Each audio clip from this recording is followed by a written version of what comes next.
Now we're going to give a brief introduction of our speaker tonight, who is Father Ken Himes. So tonight's speaker is a Brooklyn native who was ordained in the Roman Catholic Church in 1976. Father Kenneth Himes first received his BA in history from Siena College in 1971, then his master's in theology in 1975. He also holds a PhD from Duke University in religion and public policy.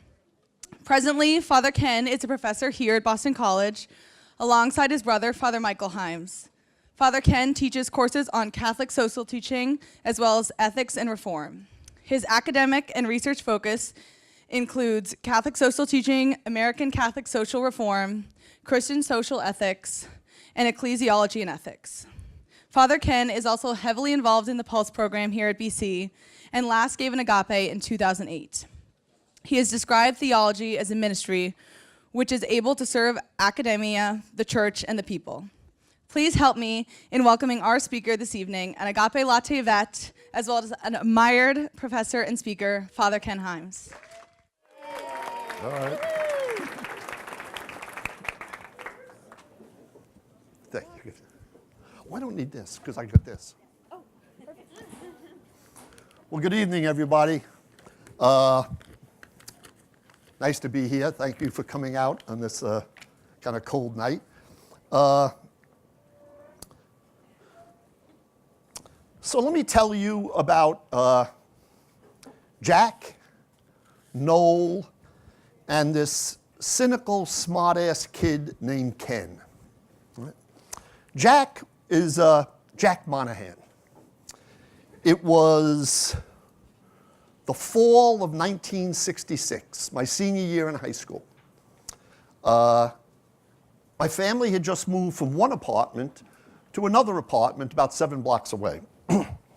But the bus I used to take to school, I used to have to take a bus and then a subway to get to high school. The bus stop was about 3 blocks from my old apartment in the other direction. And so now moving 7 blocks the other way, it's a 10-block walk. And there's actually a closer bus route that gets me to the subway, that gets me to high school. So it's early fall in 1966, and I am standing at the street corner. It is a miserable fall day in Brooklyn, a mistake, because almost always fall days in Brooklyn are beautiful beyond words. God must have thought it was Boston rather than Brooklyn. But anyway, it's teeming rain. And like every self-respecting high school senior, of course, I wouldn't be caught dead with an umbrella.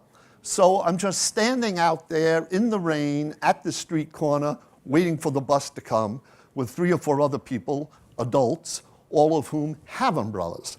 So I'm standing there and then waiting at the corner, and there's a stop sign, or stoplight rather. And at that stoplight, there's an old car, and the lights are flashing. And we're sort of looking at one another. Anybody recognize the car? None of us know it. So the light changes, and this car kind of rolls in right along the sidewalk where the bus stop is. And I see this figure leaning over the front seat and rolling down the window on the curb side. And then he says, "Himes, you want to ride?" So I said, "Yeah, sure, great."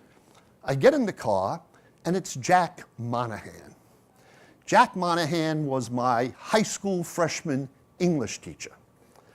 And I didn't think he liked me, because whatever the grade was, it wasn't what I thought I was going to get. And I figured the only reason for that is no fault of mine. It has to be that he doesn't like me, right? So I figured Jack Monahan has it in for me. And then my sophomore year, I become convinced of this, because I am now about 5'9", 5'10", and I know it's hard to believe now, but back then I weighed about 115 pounds. And I go out for JV football, right? And Jack Monahan is the coach of JV football. So come the last day of cuts, I get cut. Well, now I'm convinced, because after all, who wouldn't want a 5'9", 120-pounder on their football team, right? So it's got to be Jack Monahan has it in for me. That's all I know about Jack Monahan for my years at high school. And then finally in my senior year, this guy stops on this rainy morning, picks me up. So we're driving into school. And he says to me, "I've never seen you before at this corner." And I said, "Well, that's because my family moved and now this is the bus I take to get to the subway." And he said, "So you're going to be out here every morning?" I said, "Yeah." So he said, "I come by here every day." He said, "I usually come by between 7:30, 7:45. If you're here at 7:30 and you want to ride, you got it. If I'm not here by 7:45, take the bus, don't wait for me, because it probably means I'm having car problems or I'm not feeling good." He said, "If you're not here when I come by, I'm not going to wait for you. Deal?" Deal. So from early fall till mid-June of my senior year, Jack Monahan picks me up, and I suspect between snow days and illness and everything else, maybe there's 6 days in the whole school year that we don't ride into school together. Now, as I said to you, I knew nothing about Jack Monahan other than he didn't like me, so I thought. Well, I learned as we're talking, Jack Monahan was a Norman Thomas socialist. Now there's about Fred and Sue, Tom Groom. There's about 4 people here who know who Norman Thomas was and Norman Thomas socialist. Norman Thomas was this guy, he was sort of the Bernie Sanders of the 1950s and 60s. He was not a communist, in fact, virulently anti-communist, but he was a socialist in terms of his economic policies. He opposed the Vietnam War. He was very strong on racial harmony and integration, very strong on economic justice, very pro-labor, strong for labor unions and the like. And Jack Monahan is an old Norman Thomas socialist. So we'd be riding into school, and he'd ask me every day just about, "So what'd you read in the papers?" Well, about all I read in the papers was how the Yankees did or how the Knicks did. I didn't pay much attention to the front of the paper. But gradually, because he'd always ask me these questions, I started looking at the front of the paper. Right? And we'd talk about politics and economics. This is 66, remember? So this is Lyndon Johnson as the president. It's the beginning of the Great Society programs. Lyndon Johnson is putting Medicare into place, Medicaid. It's the start of lots of anti-poverty programs. And we're talking about this stuff. It's also a time just after the Civil Rights Act is passed. We're talking about integration, busing in schools, all these kinds of activities. And Jack Monahan opens me up to another perspective on these things. Because my family was pretty conservative. My father was a union guy, but no big, strong guy in union politics or anything. And Jack is asking me questions, and we start talking about things, about racial justice and economic justice. And then as time goes on, I find out he's also a pacifist. He refused to fight in the Korean War. I didn't even know how to spell pacifist back in those days, right? But I'm talking to this guy, and it's one of the reasons why he's so strongly opposed to the Vietnam War. And he's telling me this is going to be a disaster for this country. We ought not get involved in this. And I'm listening, and we're going back and forth and having these conversations. So this goes on for a whole year, right? And what Jack does for me, this guy who I thought didn't really like me, is he opens up a whole world to me that was new. About political awareness, about the suffering of people in the world, about racial tensions, about the struggles of working people just to try and make an honest living. And all of a sudden, this kind of, cynical, smart-ass guy who's sort of alienated from his parents, doesn't really think much of his uncles and aunts. They're still making fun of the Beatles for having long hair. So I'm figuring, what the hell do they know about anything, right? So I'm sort of alienated and distant from my family. And here comes this adult who I hardly knew, who becomes this presence in my life, who really sort of shows me around the world in a way I hadn't seen the world before. Makes me think about what life in the world entails. Gets me thinking about, how do you live a life that's a decent, responsible life? All stuff that, for me, was pretty heady at the time.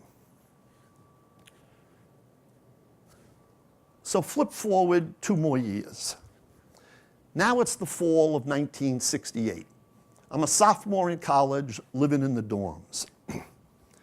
68, and that academic year is a tough year. Right? Remember, Martin Luther King is shot in April of 68. Bobby Kennedy is shot 2 months later in early June of 68. In the summer of 68, there are riots in about a dozen major cities in this country with the assassination of Martin Luther King. There's arson, National Guard troops called out to stop the violence, right? There's all sorts of racial tension, right? There's the Chicago Convention in July of 68, in which there's rioting in the streets when various groups really go in to protest what's happening in the Democratic Convention, opposing the possibility of Hubert Humphrey getting the nomination for president. We've already driven Johnson out of the electoral race. He decides not to run because of the opposition he's running into with Vietnam. But Hubert Humphrey, a good and decent man, but he's viewed by my generation as kind of a lapdog for Lyndon Johnson. We far underestimated him at the time. But we had no use for Humphrey because we thought he's a stooge of Johnson. But Bobby's dead. So we got Eugene McCarthy. And we got some other people who want to take Johnson on and take on Humphrey. And young people are rushing to Chicago to sort of protest what's happening inside the convention arena. The mayor at the time, Richard Daley, calls out the cops in force. There's rioting in the streets. People are watching the Democratic Convention on TV, and they're seeing, kids getting their heads cracked open by police and National Guard. People are scandalized that this could happen in the United States, this kind of rioting at a major party's political convention. All this stuff is going on in 68. And by now, I'm sort of politically engaged. I'm involved in this stuff, and I've become absolutely cynical about normal politics. I'm absolutely cynical about making change through the system. The system is corrupt. Right? The slogan that a lot of us had back then was, don't trust anybody over 30. Right? Dylan used to sing about it. Right? And so here I am, this kind of cynical, smart-ass guy who really doesn't think much of anybody but people in my own generation. I'm convinced I know more than any adult in my family, and probably know more than some of the professors who are teaching me. They don't get it. They don't know what's really going on. Right? And this guy, Noel Fitzpatrick, a young priest, moves into the dorm where I'm living. In fact, moves into the floor where I'm living and takes up residence there. Noel is this incredibly charismatic guy. He wasn't particularly good looking. He was smart enough. But he just had an energy about him. He just had a sort of aura around him. When Noel walked into a room, you would have noticed him right away. There was a vitality there you could not overlook or ignore. And Noel would sit up with us at night. We'd be sitting around in dorm rooms, drinking beer. Back in those days in New York, you could drink at 18. So we're always pounding beer down, sitting in our rooms. We're talking with Noel Fitzpatrick. We're going through life. And finally, at a certain point, I'm one of the last guys to leave the room one night, and he says to me, "Himes, I got a question for you." I said, "Yeah, Father, what's up?" He says, "Why are you such a sarcastic son of a bitch?" And I kind of look at him, and I said, "What do you mean?" He says, "You're very funny, but all your humor is at other people's expense. All your humor is mocking.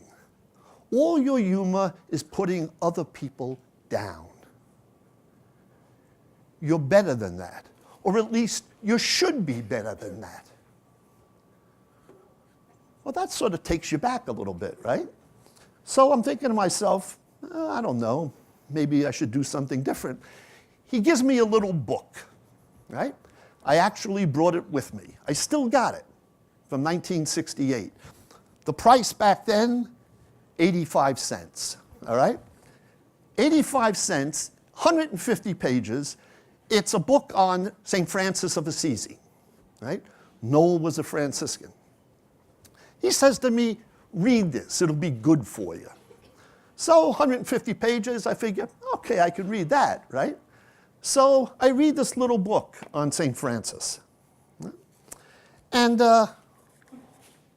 it's not really a life of St. Francis, but it's a book that's kind of like a reflection or a meditation on his life. What did it mean? What was this guy about, right? And Chesterton, who was this British writer, famous British Catholic writer in the middle of the 20th century, Chesterton has this one passage talking about Francis in this book. And he's talking about how Francis sees the world very differently.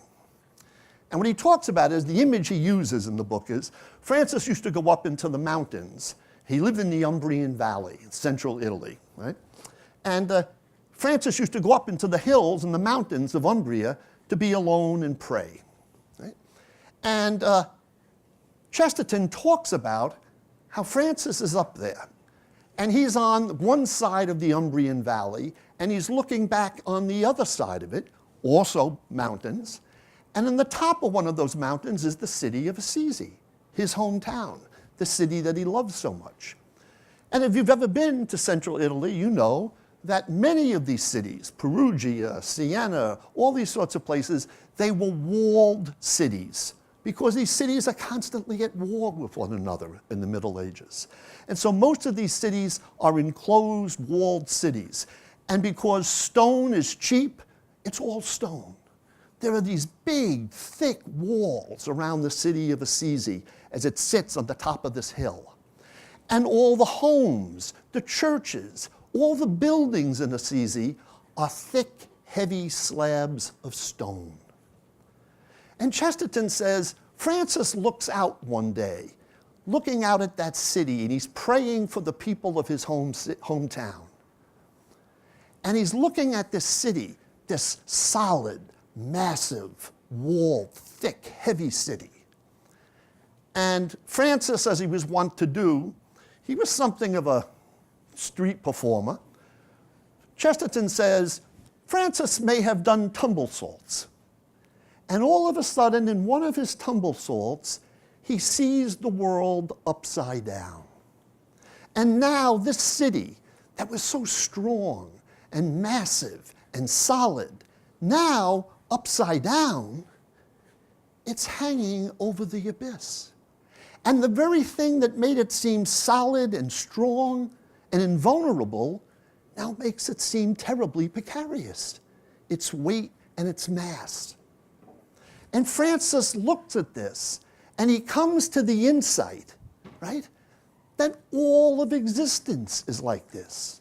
All the things that we think make us strong, make us solid, make us safe, that all of that, seen the other way, makes us incredibly precarious and vulnerable. Chesterton says, what Francis comes to experience is life is incredibly and radically contingent. And what he means by that is, it need not be. What Francis comes to realize is, not himself, nor anyone in Assisi needs to exist. That every human being is radically unnecessary. You and I need not exist. There's nothing about us that makes us necessary. We are radically contingent. So what do you do once you come to that awareness? How do you think once all of a sudden you realize, I am thoroughly and absolutely unnecessary? And there's nothing about me that I can make myself necessary. How does one deal with that sort of reality of contingency? And Chesterton says, basically, you got two choices. There's two options here. One option is to say, well, there it is. It's all random. It's all an accident. I need not be, but someone rolled the cosmic dice and it came up snake eyes. I exist, right? I am, but I don't have to be. It's just by chance. It just so happens that I exist and this universe exists. But it could be something completely other. I need not be. That was one option open to Francis. He doesn't take it. The other option, Chesterton says, is that Francis decides the only reason that I must exist is because somebody willed me into existence. The only reason I am is because somebody loved me into being. And what Francis comes to realize is, at the heart of it all is love. There is no other reason why any of us exist except for love. We have been loved into existence, not as a one-time event. What Francis realizes with that vision of the city, it's always hanging there precariously. It's always suspended over the abyss. You and I exist because God continues to love us into existence. What Francis realizes is we are not necessary, but that's not for him a cause for despair or cynicism. Rather, it's proof to him that there is a divine lover who holds it all in place, who makes it all happen. So that for the world to come to an end, for this cosmos to come crashing down into one big black hole, God doesn't have to do anything. God has to stop doing something. He has to stop loving this cosmos into being. I remember that passage as vividly now as when I read it back in my dorm room in '68. Because it kind of changed my whole world. It sort of made me think about, well, yeah, what the hell is the point of it all? What do I make of this? And here I was, really this kind of cynical, smart-ass guy who was really alienated from adults, alienated from my family, thinking to myself, what's the point of this? Right? And all of a sudden, the vision of Francis gives me another take on things. Noel Fitzpatrick introduces me to another way of thinking about the world. Now, the reason I bring these two things up is because in my own life, I can think not only about Noel and about Jack, I can think of three other specific individuals who at certain points in my life saved my ass, right? I was screwing up my life, right? Not trying to make myself out to be some, bank robber or murderer. I wasn't a serial killer or anything, but I was going nowhere, I had a crappy attitude, a crappy frame of mind. I had no particular ambitions. I was angry in a sort of undifferentiated way. I didn't know what the heck I thought anything was about. And at different points in my life, an adult came into it and sort of said, Himes, think about this.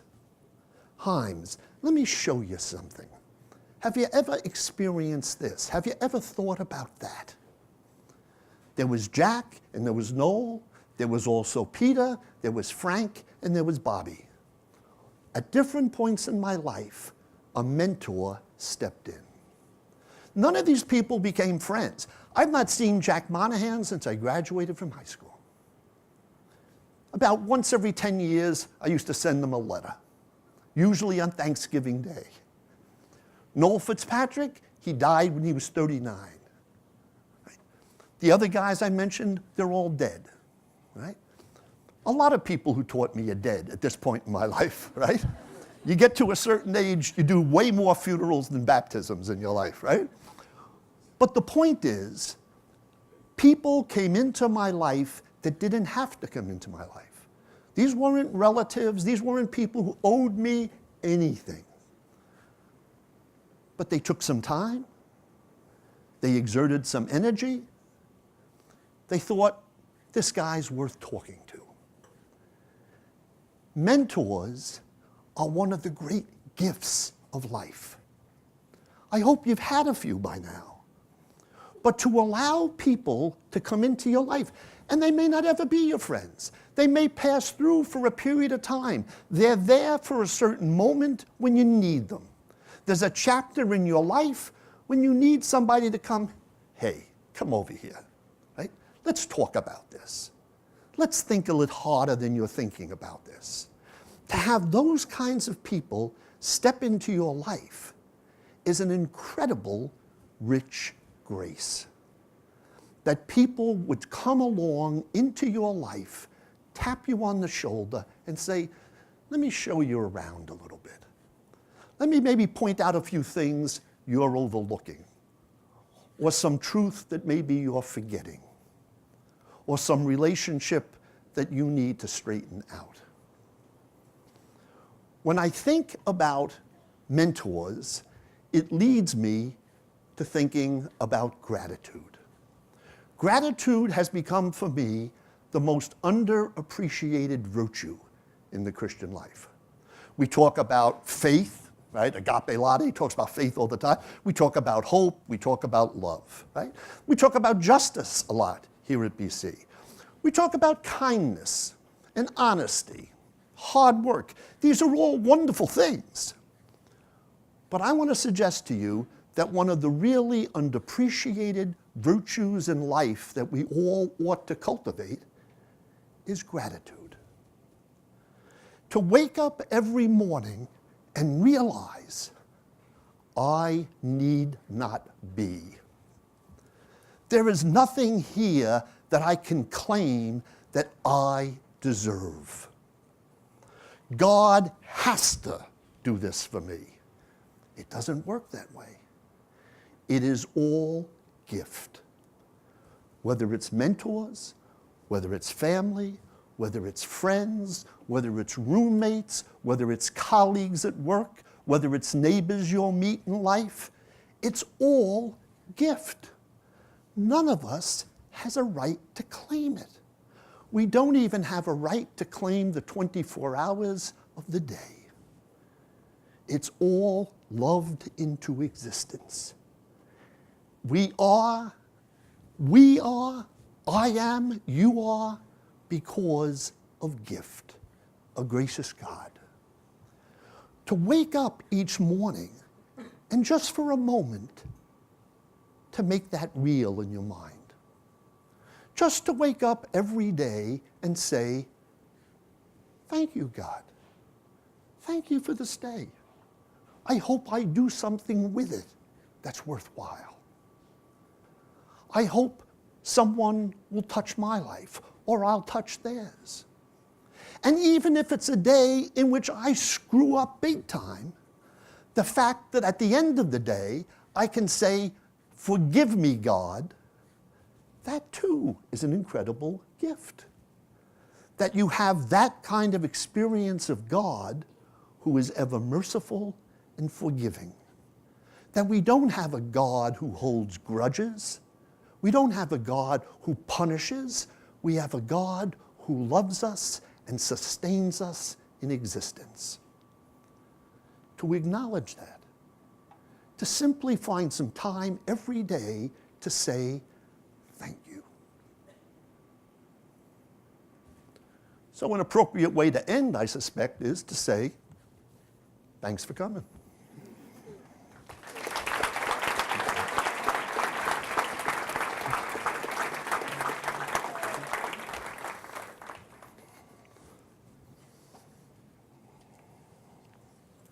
All right. So on behalf of everyone, I'd like to thank Father Ken Himes for coming to speak to us. And now we have some time for a few questions.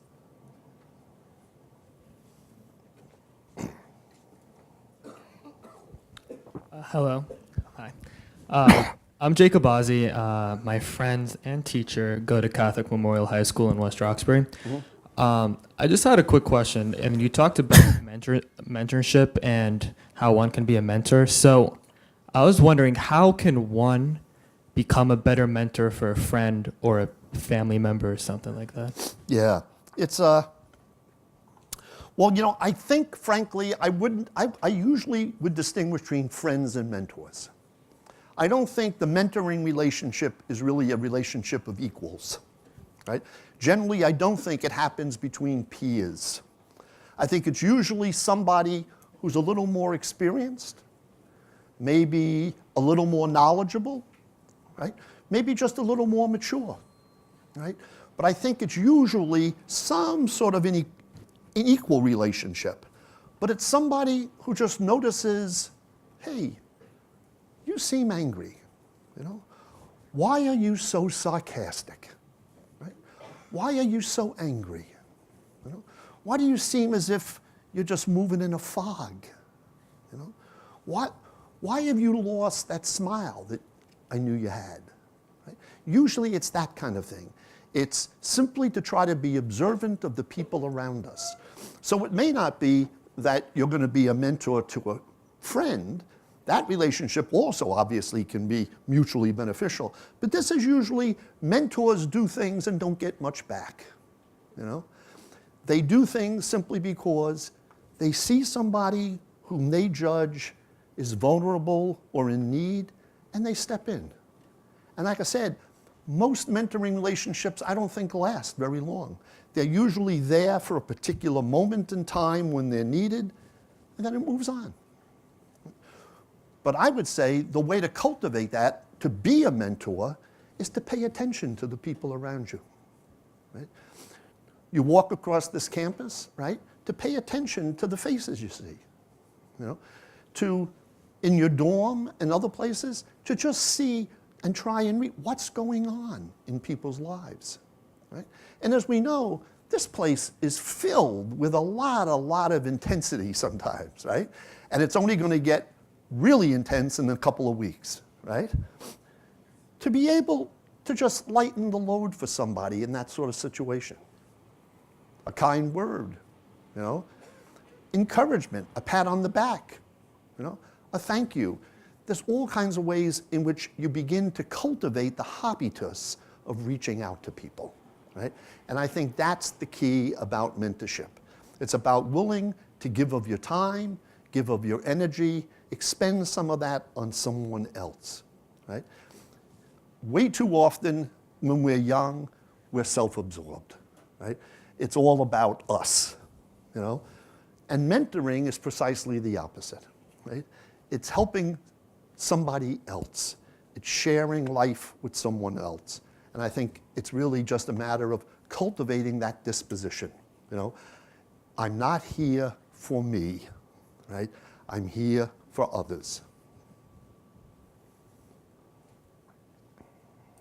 Okay, I think we have time for one or two more questions if anyone has any. No? Okay. Well, then if you can... Oh, what? Oh.